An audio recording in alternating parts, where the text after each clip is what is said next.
My sister asked to sleep with my husband so she could have a baby, and my parents think I'm the monster for saying no. My name is Allison Parker. I'm 34, married, 2 kids, mortgage, minivan, the whole painfully normal suburban package. My husband, Jason, is 38. He works as a project manager for a construction firm in Madison, Wisconsin. We've been together 11 years, married for 9. No major scandals. Then there's my sister, Vanessa. She's 31, 3 years younger than me, and for most of our lives we were inseparable in that competitive, slightly resentful big sister/little sister way. We fought over clothes, borrowed makeup without asking, tattled on each other, then teamed up against our parents 5 minutes later. If I had a bad day, I called Vanessa. If she had a meltdown at work, she called me. When I went into labor with my first child, she was in the hospital waiting room before my parents even arrived. Which is why what happened hurts in a way that feels deeper than anger. It feels like grief. Vanessa has been trying to have a baby for almost 6 years. At first it was hopeful. She and her husband, Trevor, bought a little townhouse, painted a nursery before she was even pregnant, talked about names like it was inevitable. Then came the miscarriages. The first one, everyone said it was common. Sad, but common. The second one, people stopped using the word common and started using phrases like bad luck and these things happen. By the third, the optimism was gone. Every pregnancy announcement from friends felt like salt in a wound. Baby showers became something she avoided entirely. IVF followed. Then another round. Then another. Hormones, injections, procedures, doctor visits, crushing bills. Each time she'd call me before the results came in, voice trembling with this fragile hope that made my stomach hurt. Each time it failed, she'd go silent for days, then re-emerge sounding flatter, like something inside her had been sanded down. I have 2 kids. Both pregnancies happened without planning, without difficulty, without anything more dramatic than morning sickness and swollen ankles. I've always been careful not to gush about it around her, but there's no hiding something like that. My life is full of the exact thing she wants most. So when she asked if I would consider being her surrogate, I didn't say no. I said I'd think about it. Because she's my sister. Because I love her. Because if the situation were reversed, I know she would at least listen. We scheduled a consultation at a fertility clinic about 40 minutes away. I remember sitting in the waiting room surrounded by pastel walls and framed photos of smiling babies, the kind of decor that feels comforting to some people and cruel to others. Vanessa squeezed my hand like she was afraid I might disappear. The doctor explained traditional surrogacy versus gestational surrogacy, legal considerations, medical risks, success rates. It was overwhelming, but also oddly reassuring. Structured. Clinical. Controlled. On the drive home, Vanessa was quiet for a long time. Then she said, "I don't think I can do IVF again." I glanced over, expecting tears, but her expression was hard instead. Exhausted more than sad. She talked about the cost, the hormones, the disappointment, how her body felt like a science experiment. All of that made sense. I told her we didn't have to decide anything right away, that there were other options, that we'd figure something out. That's when she said she wanted to try a natural approach. I assumed she meant at-home insemination. Still unconventional, but not unheard of. I nodded, waiting for her to elaborate. Instead, she said it very calmly, eyes fixed on the road like she was reading from an invisible script. She wanted to use Jason. Not as a donor through a clinic. Not through artificial insemination. Directly. For a second, I genuinely thought I'd misunderstood. Like maybe my brain had substituted words that weren't there. I actually laughed. Not a polite chuckle, a startled, confused laugh. I said something like, "Okay, very funny," and waited for her to smile.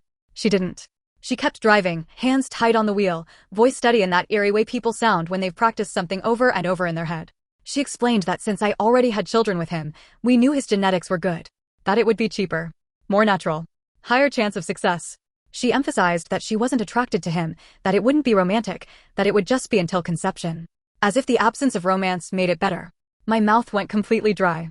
It felt like the air inside the car had turned heavy, like trying to breathe underwater. I said no. Immediately. No hesitation, no softening, no let me think about it. Just no. She didn't yell. She didn't accuse me of being selfish. Instead, she switched into this calm, persuasive tone, like she was pitching a business plan. Clinics cost tens of thousands. Insurance wouldn't cover it. They were already drowning in debt from previous treatments. Plenty of people used known donors. This would keep everything in the family. I remember gripping the edge of the seat and saying, very quietly, "Donors don't sleep with their sister's husband." That's when her composure cracked. Her eyes filled with tears, but she didn't sob. The tears just slid down her face while she kept driving, staring straight ahead like she couldn't afford to look at me. She whispered, "I thought you of all people would understand." The guilt in her voice hit like a punch. For a split second, I almost apologized, not because I agreed, but because I hated being the person causing her pain. But underneath the guilt was something else. A cold, instinctive alarm screaming that this was not normal, not reasonable, not something I should even entertain. I told her I loved her, that I would help in other ways, that we could explore legitimate options together. But this wasn't happening. After that, the rest of the drive home was silent except for the hum of the tires and the occasional sniffle from her side of the car. I assumed the conversation was over. That she'd been desperate, said something extreme, and would eventually realize how far it crossed the line. I was wrong.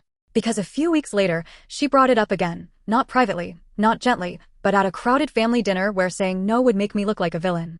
And that's when everything really started to fall apart. My parents host Sunday dinners like it's still 1998, and we're all children who live under their roof.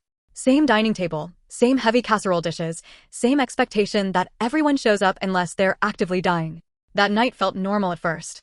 Jason was helping my dad in the garage, pretending to be interested in lawn equipment. My kids were chasing each other through the hallway while my mom shouted half-hearted warnings about breaking lamps. Vanessa stood at the counter, mechanically stirring a bowl of something, her smile fixed and brittle. If you didn't know her, you'd think she was fine. I knew better. She hadn't mentioned the car conversation again, and I'd convinced myself that meant she'd come to her senses. Maybe she was embarrassed. Maybe she realized how inappropriate it sounded. I should have known silence from Vanessa didn't mean resolution. It meant planning. We were halfway through dinner when she put her fork down and said my name. Not casually. Not like she was asking me to pass the salt. It had weight behind it, like a teacher calling on a student who's about to be put on the spot. Ally, she said, have you thought any more about helping me? My stomach dropped so fast it felt like missing a step in the dark. Every head at the table turned toward me. I tried to play dumb. Helping you with what? Her eyes filled instantly, not messy crying, just glossy, controlled tears that looked devastating without ruining her makeup. With having a baby, she said softly. You said you'd think about it. And just like that, the narrative was set. To anyone listening, it sounded like she had asked for something generous, but reasonable, and I had stalled. There was no hint of what she had actually proposed. My mom immediately leaned forward, face full of concern. Honey, your sister has been through so much. I could feel heat crawling up my neck. My hands started trembling under the table, so I curled them into fists to hide it. Vanessa, I said quietly, we talked about this already. She shook her head, tears spilling now. You said no right away. You didn't even consider it. That wasn't true, but correcting her felt impossible without detonating the entire room. My dad cleared his throat in that uncomfortable way he does when emotions show up and he doesn't know what to do with them. Family should help each other if they can, he muttered, staring at his plate. Jason looked between us, confused. He hadn't been part of the original conversation. He had no idea what was actually happening, just that something heavy was unfolding. My mom reached across the table and grabbed Vanessa's hand. Sweetheart, don't cry. We'll figure something out. Then she looked at me, not angry, not hostile, just deeply disappointed. You're so lucky, Allison, she said gently. You already have 2 beautiful children. There it was. The comparison. The unspoken equation. You have more than you need. She has nothing. Therefore, you owe her. I swallowed hard. This isn't a simple favor. Vanessa sniffed. I'm not asking for your house. I'm asking for help becoming a mother. The room went painfully quiet. I could feel Jason's attention sharpen beside me. He reached under the table and lightly touched my knee, a silent check-in. Are you okay? What's going on? My mom said, lots of women are surrogates for family members. And that was the moment I realized Vanessa had framed it that way. Clean. Noble. Palatable. Not the truth. I felt trapped between 2 terrible options, expose the reality and humiliate everyone, or stay silent and let them think I was heartless. Anger won. This isn't about surrogacy, I said, my voice shaking despite my best effort to keep it steady. Vanessa froze. My mom frowned. My dad finally looked up. What do you mean? My mom asked. I turned to Vanessa. Do you want to tell them what you actually asked me? Her expression shifted, panic flickering beneath the sadness. For the first time, she looked uncertain. Ally, she said in a warning tone, like I was about to break an unspoken agreement. I didn't stop. She wants to have a baby with Jason, I said. Not through a clinic. Not with a donor. She wants to sleep with my husband. The words landed like a bomb. My mom's mouth literally fell open. My dad stared at me as if he'd misheard. Jason went completely still beside me, like every muscle in his body had locked at once. Vanessa's face flushed deep red. That's not, you're twisting it. I'm not twisting anything, I said. My heart was hammering so hard I could hear it in my ears. You said natural conception. You said it would only be until you got pregnant. My mom looked back and forth between us, horror dawning slowly. Vanessa started crying for real this time, loud, messy sobs that swallowed any chance of calm discussion. I'm desperate, she choked. I don't have any other options. My dad pushed his chair back, rubbing his forehead like he had a migraine. Jesus Christ. Jason finally spoke, voice low and stunned. You asked my wife to let you sleep with me? Vanessa didn't answer directly. She just kept crying, repeating that she wanted a baby, that life wasn't fair, that everyone else got what they wanted except her. And then, unbelievably, my mom said the one thing that still makes my stomach twist when I remember it. Well, it wouldn't be romantic, she said slowly, as if testing the logic out loud. If it's just for conception. Jason made a sound like he'd been punched. I stared at her. Mom, are you serious? She looked defensive, not ashamed. I'm just saying, people do unconventional things for family. Not this, I said. My voice cracked. Not sharing a spouse. Vanessa suddenly stopped crying and looked straight at Jason, eyes red and shining. I wouldn't try to take him from you, she said. I just want a child. The fact that she was addressing him directly, like I wasn't even there, made my skin crawl. Jason's hand tightened on my knee under the table, grounding me. His voice was firm now, not shocked anymore, just deeply uncomfortable. There is no universe where I would agree to that, he said. I'm sorry you're hurting, but this isn't okay. Vanessa flinched like he'd slapped her.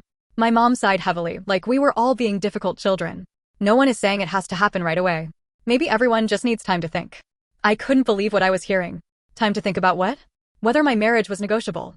I don't need time, I said. My answer is no. Vanessa pushed her chair back so abruptly it screeched across the floor. Of course it is, she snapped through tears. You've always had everything. Then she stormed out of the dining room, the front door slamming seconds later. The house fell into a stunned silence. My mom looked at me like I'd caused a tragedy. My dad stared into space. Jason was still gripping my knee, his hand cold now. Finally he whispered, "Why didn't you tell me?" Guilt stabbed through me. I didn't know how. Because how do you casually mention that your sister wants to sleep with your husband for reproductive purposes? Dinner ended shortly after that. No one had an appetite. No one knew what to say. We gathered our kids and left in silence, the normal family ritual shattered beyond repair. In the car, Jason drove with both hands locked on the wheel, jaw tight. The kids chattered in the back seat, blissfully unaware that the entire foundation of our extended family had just cracked. After a few minutes, he said quietly, "I feel sick." I did too.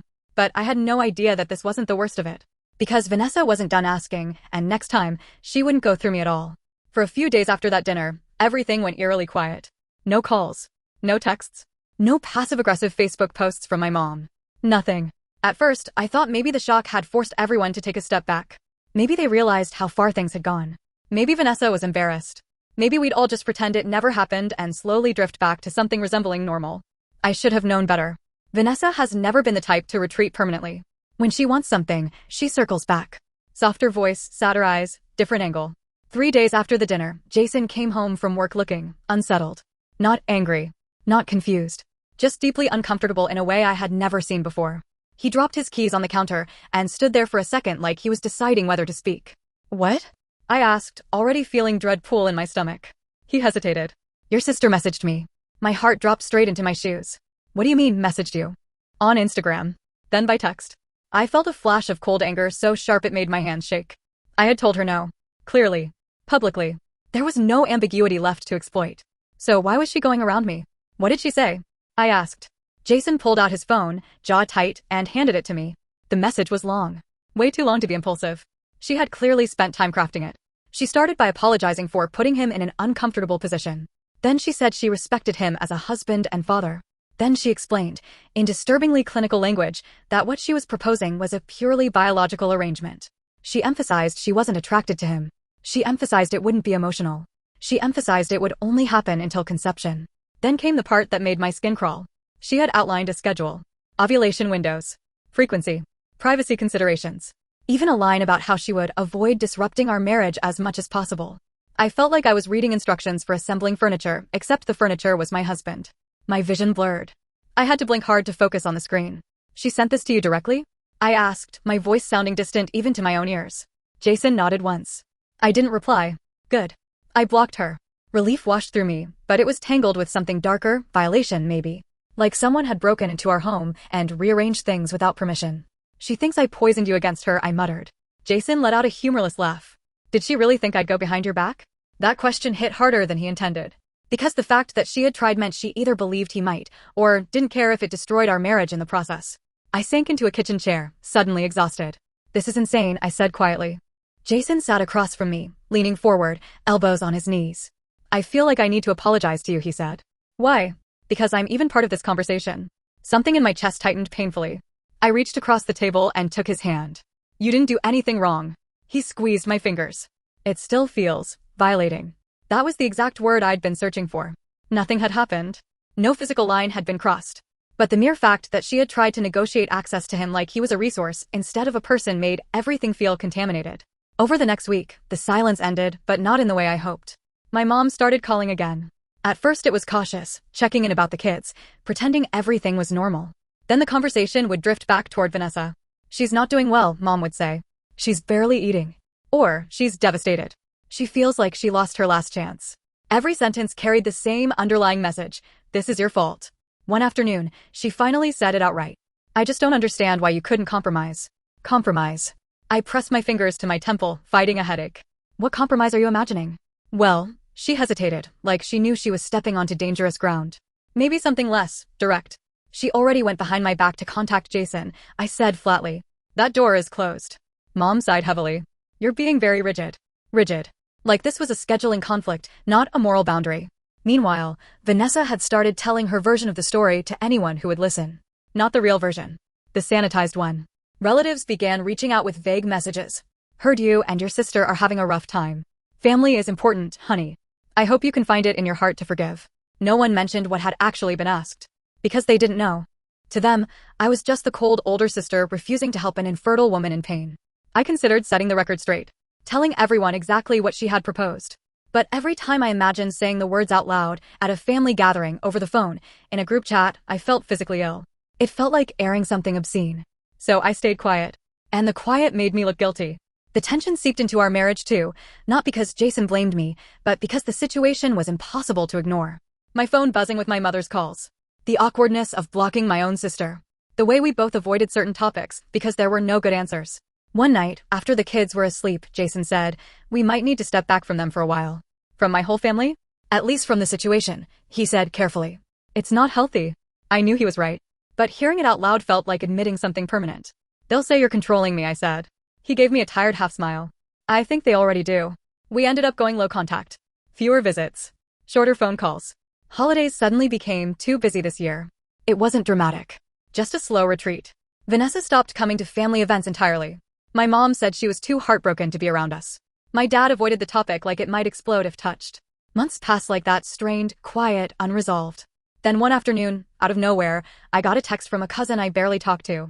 I'm so sorry for what you're going through. I can't believe you'd refuse to carry a baby for her. I stared at the screen, stunned. Carry a baby. Not sleep with your husband. Not natural conception. Not any of the reality. She had turned herself into the tragic victim of a selfish sister who wouldn't even endure pregnancy for her. And suddenly I understood something chilling. Vanessa wasn't just desperate for a baby. She was desperate to control the narrative, even if it meant turning me into the villain of her story. Jason found me sitting at the kitchen table, phone still in my hand, tears silently sliding down my face. He didn't ask what was wrong. He just pulled out a chair and sat beside me. I think I lost my sister, I whispered. He put his arm around my shoulders, pulling me into him. You didn't lose her, he said quietly. She walked away. Maybe he was right. But what I didn't know yet was that the worst damage wasn't just the conflict itself, it was what it would cost me to finally tell the truth. The truth didn't come out because I decided to be brave. It came out because I got tired. Tired of being the villain in a story I didn't write. Tired of dodging questions. Tired of watching people look at me with quiet disappointment, like I had failed some invisible moral test. The breaking point was my cousin Rachel's baby shower. I almost didn't go. Jason offered to stay home with the kids so I could avoid the stress, and for a while I seriously considered it. But Rachel and I had always been close growing up, and I didn't want my family drama to poison everything else too. So I went alone. The party was exactly what you'd expect: pastel decorations, tiny cupcakes, women passing around baby clothes and making exaggerated, noises. Normally I would have enjoyed it. Instead, I felt like an outsider observing a world that no longer included me. Vanessa wasn't there. That should have made things easier. It didn't. At first people were polite. Small talk. Weather. Work. My kids. Then the conversation shifted the way it always did lately, gently, carefully, like they were approaching a wounded animal. Rachel's mother-in-law patted my arm and said, I hope you and your sister can work things out. She needs you. Needs me. I felt something inside my chest go hollow. Another aunt chimed in, pregnancy is a small price to pay for family. That was it. That was the moment something snapped loose inside me. Because pregnancy was never what had been asked. I set down the paper plate I'd been holding, suddenly aware that my hands were shaking. I offered to help, I said quietly. They all leaned in, sympathetic expressions ready. I just wasn't willing to share my husband to do it. Silence slammed into the room. Not awkward silence. Not confused silence. Shock. Rachel blinked. I'm sorry, what? So I told them. Not dramatically. Not angrily. Just the facts. The consultation. The car ride. The request. The dinner confrontation. The messages to Jason. The schedule. By the time I finished, several people looked physically ill. Someone whispered, "Oh my God." Rachel's mother-in-law covered her mouth. That's not what we were told. Of course it wasn't. I suddenly felt lighter, like I'd been holding my breath for months without realizing it. I didn't want to embarrass her, I said. But I'm done being portrayed as the heartless sister who wouldn't help. No one argued. No one defended Vanessa. No one told me family should come first. They just looked stunned. The fallout was fast and messy. Word spread through the family like wildfire, the real version this time, not the sanitized one. I didn't make any dramatic announcements. I didn't post online. But once the truth was out, it didn't need my help. My mom called me that night furious. "How could you humiliate your sister like that?" she demanded. I told the truth, I said. "You didn't have to tell everyone. So I was just supposed to let them think I abandoned her?" "She's suffering," Mom snapped. "You should have protected her. Protected her. Not protected me. Not protected my marriage." I felt something settle into place inside me, a clarity that hadn't been there before. "No," I said quietly. "I protected myself." She hung up on me. Vanessa didn't call. Didn't text. Didn't show up at my house screaming or crying or demanding explanations. The silence from her side was absolute. Through other relatives, I heard that she was devastated and betrayed. That she couldn't believe I would expose something so personal. That she felt like I had destroyed her reputation. Maybe I did. But she had been willing to destroy my marriage. Life slowly shifted after that. Not back to normal. I don't think normal exists anymore, but into something calmer. Jason and I stopped bracing every time the phone rang. Family gatherings became smaller, more selective. Some relatives drifted away entirely. Others surprised me by quietly taking my side. One evening, months later, we were sitting on the back patio after the kids went to bed. Fireflies blinking in the yard, the hum of summer insects filling the silence. Jason took my hand and said, "I'm proud of you." "For what?" "For not letting them bully you into something you'd regret forever." I leaned my head against his shoulder, feeling the tension I'd carried for so long finally start to dissolve. "I still miss her," I admitted. "I know." And I did. Not the person she had become, but the sister I grew up with. The one who showed up at the hospital when my first child was born. The one who used to call me just to gossip about nothing. Grief doesn't always come from death. Sometimes it comes from realizing someone you love isn't the person you thought they were. I don't know if Vanessa will ever reach out. I don't know if there's a version of the future where we rebuild something from the wreckage. Right now, the distance feels permanent. What I do know is this: my marriage is intact. My home feels peaceful again. My children aren't growing up in the middle of constant tension. And for the first time in a long time, I don't feel guilty for choosing that. Still, part of me wonders if there was any way this could have ended differently, if there was some version of help I could have offered without sacrificing everything else. So I keep asking myself the same question over and over. Was I right to tell the truth and draw the line? Or did I destroy my family to protect my marriage? The revenge didn't look like revenge. There was no screaming confrontation, no dramatic gotcha moment, no social media exposé with screenshots and receipts. If anything, it looked like I had simply moved on. Which, ironically, was the part Vanessa couldn't stand. About 8 months after everything exploded, I heard through my cousin Rachel that Vanessa and Trevor had separated. Not officially divorced, just taking space. Apparently the stress had been too much. The failed treatments, the debt, the family fallout, all of it. I felt a complicated mix of sadness and something colder I didn't want to name. Trevor had always been decent to me. Quiet, polite, the kind of guy who washed dishes at other people's houses without being asked. I couldn't imagine what it must have been like for him to hear that his wife had asked her sister to sleep with another man, even if it was framed as desperation. A week later, he called me. Not a text. Not a message relayed through someone else. A direct call. My stomach knotted when I saw his name on the screen. For a moment I considered letting it go to voicemail. But curiosity, or maybe a sense of unfinished business, made me answer. His voice sounded tired. Older. "I hope this isn't inappropriate," he said. "I just needed to talk to someone who actually knows what happened." We met at a quiet coffee shop halfway between our neighborhoods. Neutral territory. Public enough to feel safe, private enough to talk. Trevor looked wrecked. Not dramatic breakdown wrecked, just worn down, like someone who hadn't slept properly in months. "I didn't believe it at first," he admitted, staring into his coffee. "What she asked you to do?" I didn't say anything. "She told me you misunderstood," he continued. "That you exaggerated. That you were jealous of her." That stung more than I expected. But after the family dinner, after the way she kept insisting it was logical, I realized you hadn't made it up. He let out a long breath. I don't think I really knew my own wife. Something about that sentence hit deep. Because it mirrored exactly how I felt about my sister. We talked for almost an hour. About grief. About infertility. About how desperation can twist people into someone unrecognizable. Not once did he defend what she had done. Before we left, he said quietly, "For what it's worth." I'm glad you said no. Not because it saved him, not because it exposed her, but because, as he put it, no child deserves to come into the world through something that broken. After that, I assumed I'd never hear from him again. I was wrong. A month later, Vanessa showed up at my house. No warning. No call. Just a knock on the door on a Saturday afternoon while the kids were watching cartoons and Jason was mowing the lawn. My heart started pounding the second I saw her through the window. She looked thinner. Paler. But her eyes were sharp, not tearful, not remorseful. Angry. Jason shut off the mower and came over, standing just behind me as I opened the door a few inches. "What do you want?" I asked. She ignored the question. Her gaze flicked to Jason, then back to me. "You've ruined everything," she said flatly. I felt oddly calm. Not defensive, not emotional. Just done. I told the truth. "You humiliated me. You lied about me." Her jaw tightened. "You could have kept it private. You could have not asked in the first place." For a second it looked like she might explode. Then her expression shifted into something colder. "You think you won," she said. I almost laughed, but there was nothing funny about it. This was never a competition. "Well, enjoy your perfect little life," she snapped. "Because you're going to be the reason I never have a family." That old guilt hook. The one that used to sink straight into my chest. This time, it didn't land. "You not having a child isn't my fault," I said quietly. And it never was. Silence stretched between us. Jason's presence at my back felt solid, grounding. Vanessa's eyes flickered, just for a moment, with something that looked almost like uncertainty. Then the anger snapped back into place. "You're selfish," she said. Maybe once, that would have broken me. Now it just sounded empty. Maybe, I said. But at least I didn't try to take someone else's husband. Her face went white. For the first time, she had no comeback. She turned and walked away without another word, heels clicking sharply down the driveway until she reached her car and slammed the door hard enough to make my windows rattle. Jason exhaled slowly behind me. "Are you okay?" I closed the door, leaning against it for a second.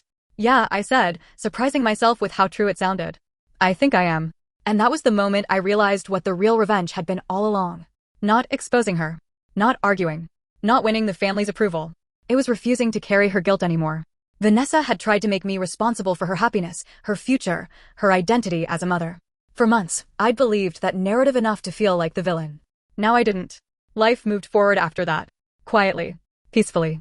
Jason and I took the kids on a road trip that summer, something we'd postponed for years. We laughed more. Slept better. The constant tension that had lived in our house like background noise was finally gone. Some relatives drifted back into our lives. Others didn't. My parents keep conversations polite and surface level now, like everyone's afraid of stepping on a landmine. Vanessa hasn't contacted me again. Sometimes I still wonder if she hates me. Sometimes I wonder if she'll show up one day ready to apologize. Sometimes I wonder if she tells herself a version of the story where she's still the victim. But most days, I don't think about it at all. Because my life, the one I almost felt guilty for protecting, is still here. Intact. Quiet. Ordinary in the best possible way. And if choosing that makes me selfish, then maybe selfish isn't the worst thing a person can be.